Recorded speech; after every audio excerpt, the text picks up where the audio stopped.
যে ভগবানের প্রতি যদি দীর্ঘ বিশ্বাস হয়, তোমরা কেউ কথা বলবে না, আরামসে বসো।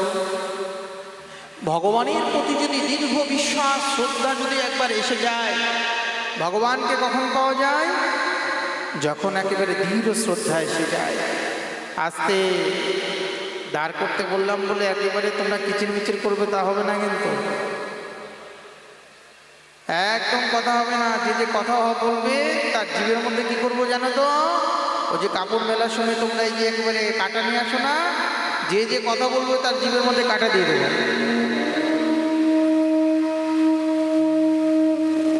তাই কি করবো?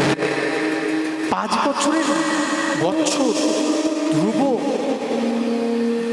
এত ভগবানের প্রতি বিশ্বাস এসে গেল, আর সেই বিশ্বাসের জন্য ধ্রুব আজ মায়ের আজ্ঞা পালন করে বনের মধ্যে গিয়ে বসে আছে। গোবিন্দ, হে গোবিন্দ প্রাণনাথ, আমি তোমায় পাবো কিনা জানি না। হে গোবিন্দ প্রাণনাথ, আমি তোমায় পাবো কিনা জানি না, কিন্তু আমার মা বলেছে যে আমি যদি তোমাকে যদি ডাকি, তোমাকে ডাকলেই নাকি পাওয়া যায়। তুমি অনেক করুণা তোমার।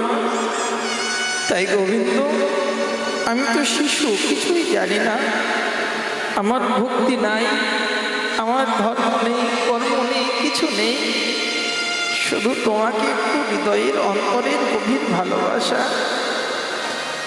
এই গভীর ভালোবাসার জন্য আজ আমি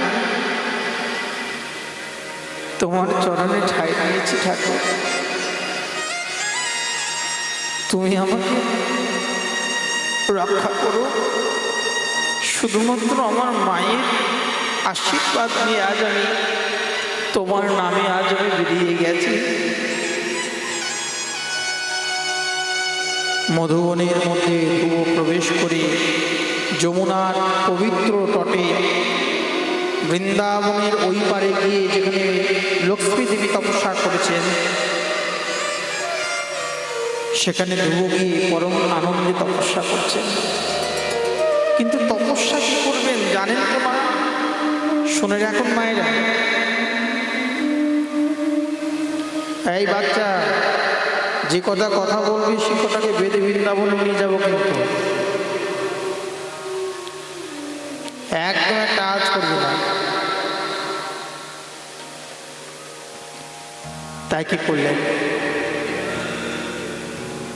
মনের কষ্টে কার ভজন করবেন, কিসের ভজন করবেন, ধ্রুব তো কিছুই জানে না। কিন্তু একটা সত্য কথা কি জানেন তো?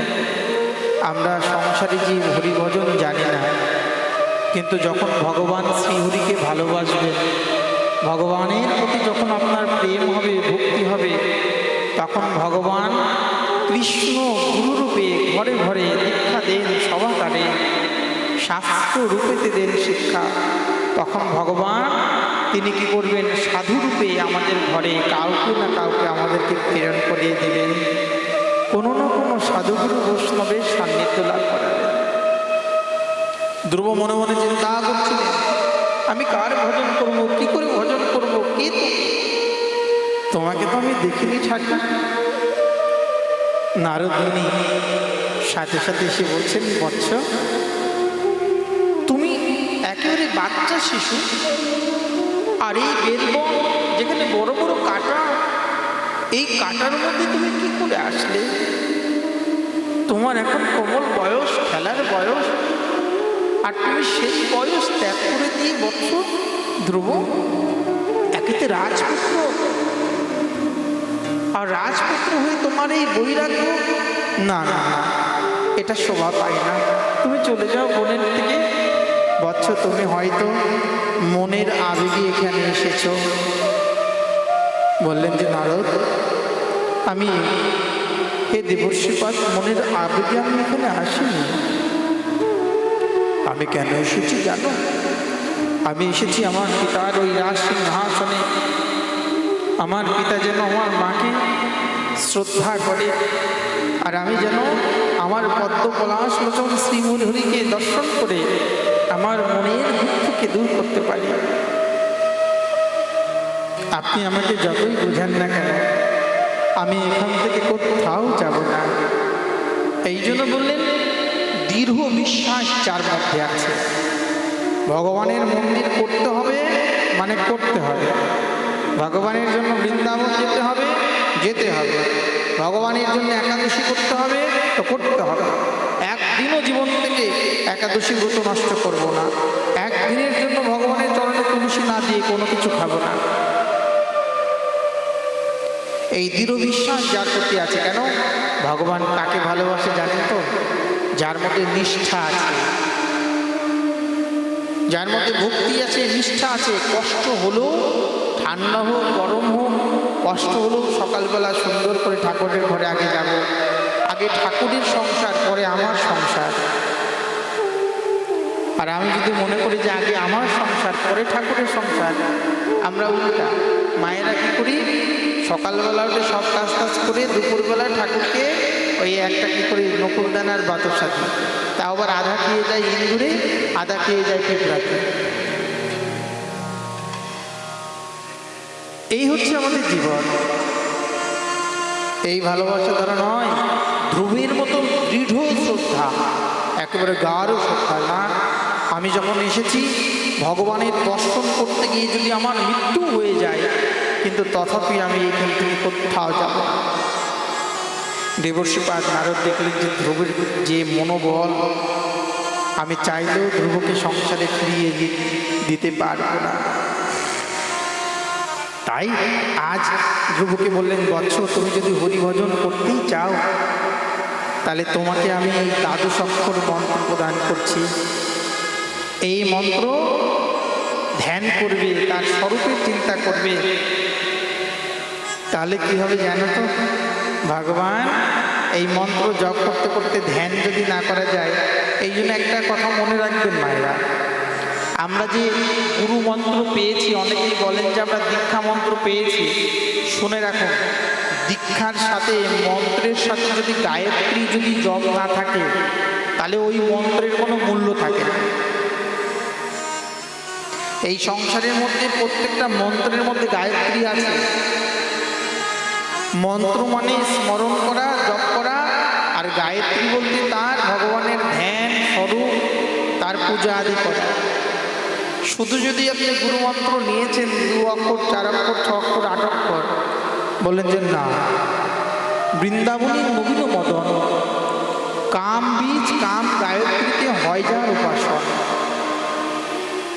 কৃষ্ণ উপাসনা করতে গেলে কতগুলা বাগানের তুলসী তুললেন, আর কতগুলা ফুল দিয়ে গোবিন্দের চিত্রপট সাজিয়ে দিলেন, তুলসীগুলা সামনে রেখে দিলেন, আর 2-4টা ফল আর 2-4টা বাতাসা কেটে আমানি করে ঠাকুরের সামনে দিয়ে চলে আসলেন, আর ঠাকুর খেয়ে নিলেন। ভগবানের বাপের ঠেকা পড়ে গেছে আপনাদের ওই বাতাসা খাওয়ার জন্য? বললেন হ্যাঁ, তথাপি ভগবান খাবেন। কেন? কেউ যদি ভালোবেসে হৃদয়ের অন্তর থেকে কোনো কামনা বাসনা কিছু না চেয়ে ভগবানের কাছে 2 ফোঁটা চোখের জল ফেলে বলে যে প্রভু সুপারক এক মুষ্টি তুলসী জল মাত্রেন চুলুকে নেবা, জল তুলসী যদি কেউ নিবেদন করে, তাহলে ভগবান প্রেমের ঠাকুর। যদি প্রেমের সহিত, বলে প্রেম আমাদের নেই তো, প্রেম যা ছিল সব বিষয়ে, সংসারে, পুত্রে, স্বামীতে, এই সংসারের গৃহেতে সব প্রেম বেঁধে দিয়েছি। এই সংসারের মধ্যে যে প্রেমটা নিয়ে এসেছিলাম, সত্যি বলুন তো প্রেম আর আছে? প্রেম যদি থাকতো তাহলে কৃষ্ণ বললে চোখে জল আসতো। প্রেম যদি থাকতো তাহলে মীরাবাইয়ের মতন বনে বনে ভগবানের নাম করে চলে যেতাম। আরে বনের মীরাবাই না হতে পারলেও কিন্তু সংসারেও তো মীরাবাই হতে পারতাম। ওই সংসারে তো হতে পারছি না। সংসারে মীরাবাই কোথায় হলাম আমরা? এই জন্য বলছেন যে প্রেম আমাদের কাছে নেই। কেন? প্রেম এসেছিল একবার নীরবে। ভগবান আমাদের মনের প্রান্তে নীরবে প্রেম দান করেছিলেন। আর সেই প্রেম আমরা যে কোথায় কোথায় বেটে দিলাম, কোথায় যে চলে গেল প্রেম। নিত্য শুদ্ধ কৃষ্ণ প্রেম, যে বিশুদ্ধ প্রেম ভগবান আমাদেরকে দিয়েছিল, আর ওই প্রেম আমরা কি করলাম, সংসারের কাদায় মাখিয়ে প্রেমরূপী আমাদের মনটাকে একেবারে কাদাময় করে বিশুদ্ধ প্রেমটাকে একেবারে নষ্ট করে দিলাম। কৃষ্ণ বলতে চায় না, হরিভজন করতে চায় না। তাই বলছেন দেবর্ষিপাদ নারদ মন্ত্র প্রদান করলেন, ও নমো ভগবতে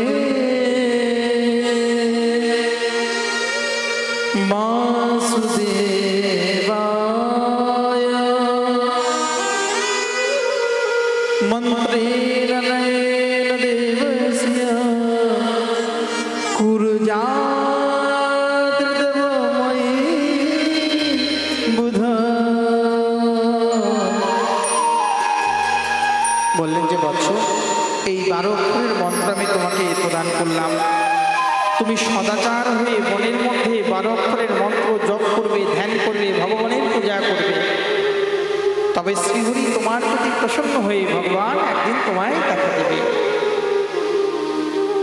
আমাদের সংসারী মানুষ আমরা শুধুমাত্র গুরুমন্ত্র কর্ণে পেলাম যে আমরা পবিত্র হলাম তা নয়।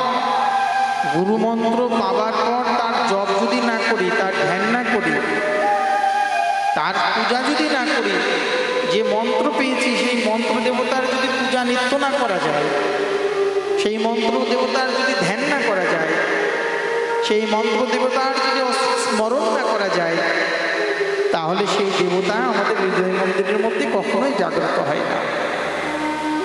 এই জন্য বললেন যে এই মন্ত্র তোমায় আমি প্রদান করলাম। মধুবনের মধ্যে গিয়ে ধ্রুব একেবারে যমুনার নিকটে যেখানে কাটা, এত এই দেখুন, ভক্তি যদি আপনার মনের মধ্যে থাকে তাহলে আপনি শত কষ্টের মধ্য দিয়েও ভগবানকে কখনো ভুলে যাবেন না। কৃষ্ণ ভজন যারা করেন তাদের জীবনে সুখের থেকে দুঃখ বেশি আসে। আপনারা ভাবেন যে সংসারের মধ্যে থাকলেই বোধহয় দুঃখ আসে না, না গো না। এই সংসারের মধ্যে যারা হরিভজন করে তাদেরকে ভগবান দুঃখ আরো বেশি দেয়। কেন? পরীক্ষাটা আরো বেশি নেয়। সাপের মণি যদি আনতে যান তাহলে স্বর্ণ কি আপনাকে ছেড়ে দেবে না দংশন করবে? তাই ভগবত চরণরূপী যে সর্পমণি, তাকে পেতে গেলে ভগবান আগে তাকে পরীক্ষা করে। কেন?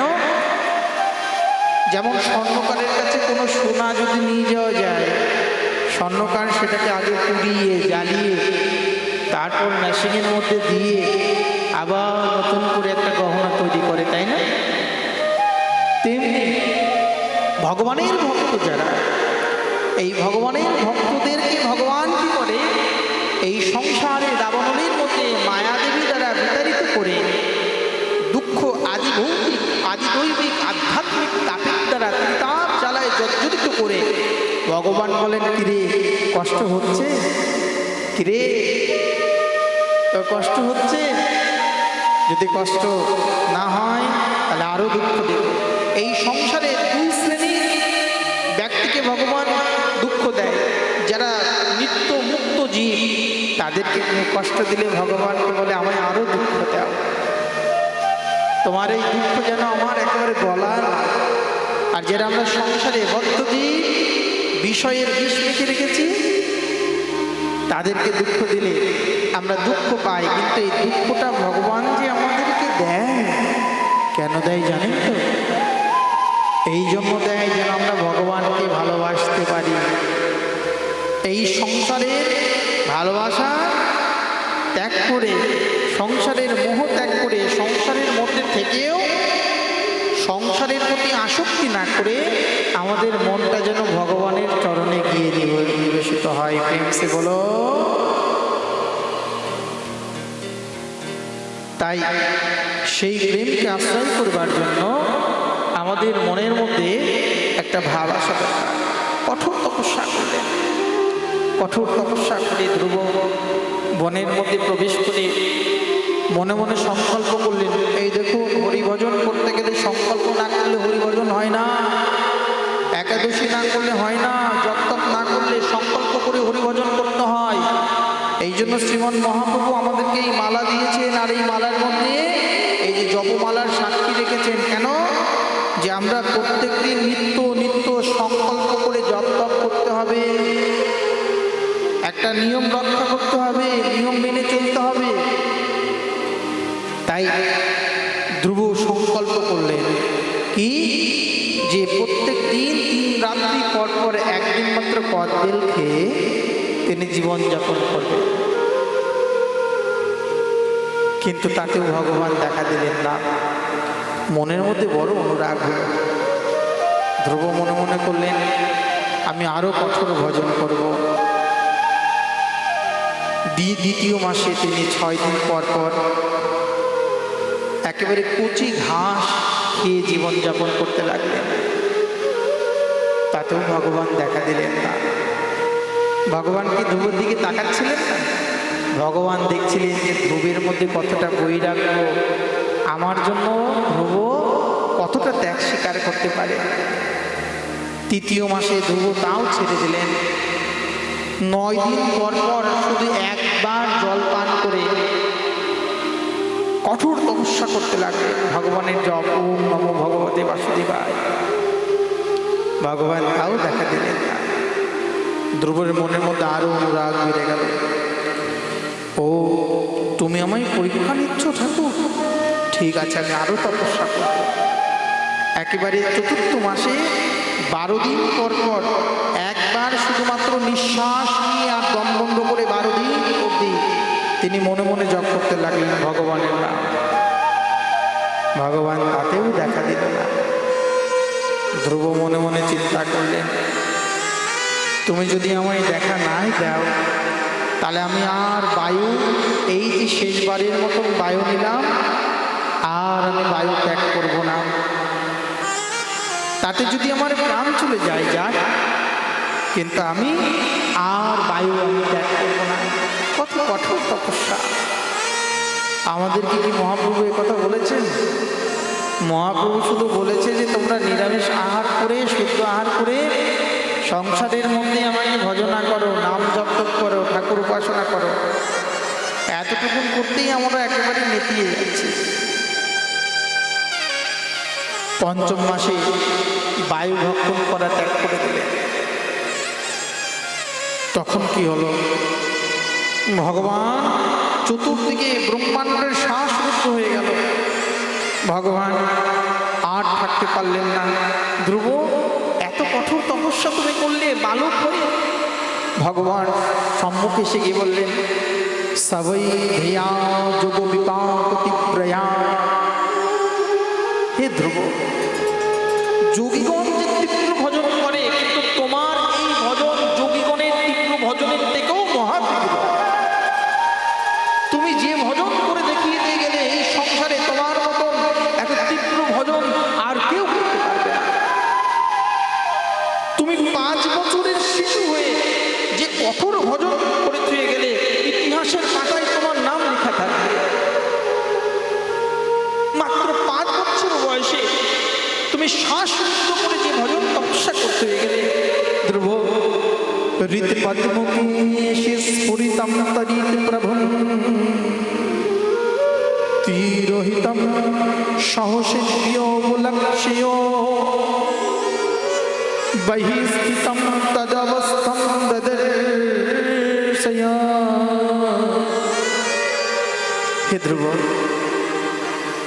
তুমি এতটা আমার জন্য ত্যাগ তিতিক্ষা করলে। তোমার মতো ত্যাগ তিতিক্ষা এই সংসারে আমি কোথাও দেখিনি বাচ্চ। কিন্তু ধ্রুব তখনও মনের মধ্যে গোবিন্দকে আটকিয়ে রেখেছে। কিন্তু গোবিন্দ এসে যখন বললেন, সাক্ষাৎ নারায়ণ, হে ধ্রুব, তুমি চোখ খুলো, নয়ন খুলে দেখো, তোমার অন্তরের মধ্যে যিনি রয়েছেন, আমিও তোমার সম্মুখে সেই ব্যক্তি দাঁড়িয়ে আছে। চোখ খুলে দেখছেন যে আমার অন্তরে গোবিন্দ। যদি নয়ন খুলে দেখি, অন্তরে গোবিন্দ দেখি। চোখ খুলেই দেখলেন যে সাক্ষাৎ একেবারে আমার শঙ্খ চক্র গদা পদ্মধারী সেই পদ্মকলা সুলোচন শ্রীহরি একেবারে সম্মুখে দাঁড়িয়ে আমা করে বলছেন, প্রভু তুমি এসেছ, আমি তো ভালো, আমার তো কিছুই জানা নেই, কি করে তোমার ভজন করতে হয় তাও তো জানি না ঠাকুর, শুধুমাত্র তোমার জপ করেছি। আমার মতন বালককে তুমি আজ দেখা দিলে, আমার মনের প্রবল বিশ্বাস ছিল প্রভু, জানো যে আজ তুমি আসবে, কেন যেন আজ মনে হচ্ছিল যে তুমি এসে আমাকে দেখা দেবে, আমি তোমার চরণ পাব। কাঁদতে কাঁদতে কি বলবেন প্রভু, তুমি যে এসেছ, আমি তো তোমার মন্ত্র জানি না, তোমার পূজা জানি না, তোমাকে কি বলে তোমাকে কি করে কি বলে ডাকবো তাও তো জানি না, আমার মুখ বন্ধ হয়ে গেছে, আমার শ্বাস বন্ধ হয়ে গেছে প্রভু, আমি কেন খুলতে পারছি না। কাঁদতে কাঁদতে ধ্রুব থর থর করে কাঁদছে, প্রভু এসেছে, হাত জোর করে দাঁড়িয়ে আছে। প্রভু করুণা ঘন বিগ্রহ, প্রভু একেবারে নিজের শঙ্খটা ধ্রুবের মুখের মধ্যে স্পর্শ করাতে ধ্রুব ভগবানের প্রার্থনা করতে লাগলেন, হে প্রভু, স্থানয়বিলাসী তপসী সিদ্ধে অহম তম প্রাপ্তবান দেবমনীন্দ্রগুহ্যম। হে প্রভু, আমি কতটা পাখণ্ডী, তোমাকে পাবার জন্য, আমি পিতার রাজসিংহাসন পাবার জন্য তোমার ভজনা করেছিলাম, কিন্তু এই মধুবনে যখন আসলাম, এসে দেখলাম যে তোমার উপাসনা যারা করে তারা এই সংসারের মধ্যে কোনো কিছুই চায় না। হে গোবিন্দ, আমি কাচের টুকরা পোড়াতে এসেছিলাম এই সংসারে তোমার কাছে, কিন্তু তুমি যে স্বয়ং হীরার টুকরা মণিমাণিক, তুমি যে আমার মানিক, তুমি যে আমার হীরা, তোমাকে পেলে এই সংসারের কোনো পদ পূজা প্রতিষ্ঠা, এই সংসারের কোনো কিছুই আর বাকি থাকে না। তাই প্রভু, কাঁচম ভিন্নয়পি দিব্যরত্নম, তুমি ভিন্ন এই সংসারে কোনো মণিমাণিক্য আর শ্রেষ্ঠ হতে পারে না। তাই আমি স্বামী পিতার্থে অস্মি বরং ন জাতি, হে প্রভু, আমি তোমার কাছে কিছুই চাই না, শুধুমাত্র তোমার ওই অতুল রাতুল চরণ দুটা আমাকে দাও। কামনার বশে কত কিছু যে চাইলেও তুমি আমাকে দিও না প্রভু।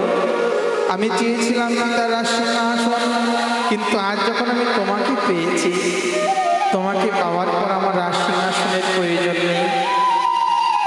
তাতে যদি আমি দুঃখ পাই, সেই দুঃখে তুমি দেখো না আমার দিকে, আমার চাওয়াতে, আমার পাওয়াতে। আমার তো চাওয়া পাওয়ার কোনো অন্ত নেই, শুধু চাই চাই চাই, রাশি রাশি চাই। কিন্তু প্রভু, আমি তোমাকে তো চাই না, কোনোদিন তো বলিনি যে কৃষ্ণ আমি তোমার। কিন্তু আজ যখন আমি কামনার বশে যখন বলেছিলাম যে কৃষ্ণ গোবিন্দ আমি তোমার, কিন্তু আমার মনটা আজ কেন জানি বলছে এই চাওয়া পাওয়ার সব মিটিয়ে তুমি আমাকে তোমার ওই চরণ থেকে ভুলিয়ে রেখো না প্রভু। এ প্রভু, এই প্রাণনাথ, যে চাওয়াতে আর যে পাওয়াতে যদি তোমাকে হারাতে হয়, সেই চাওয়া সেই পাওয়া আমি কোনোদিন চাই না। শুধু চাওয়া পাওয়ার এই অন্ধকারের মধ্যে আমাকে তুমি ডুবিয়ে রেখো না। যদি দিতে হয় তোমার ওই অতুল রাতুল চরণ দাও। প্রভু কি করলেন? ধ্রুবকে কৃপা করে করুণা করে বলেন, ধ্রুব তুমি রাজ্যে ফিরে যাও। ধ্রুব সংসারে ফিরে অবশেষে তিনি পিতা তাকে রাজসিংহাসনে বসালেন।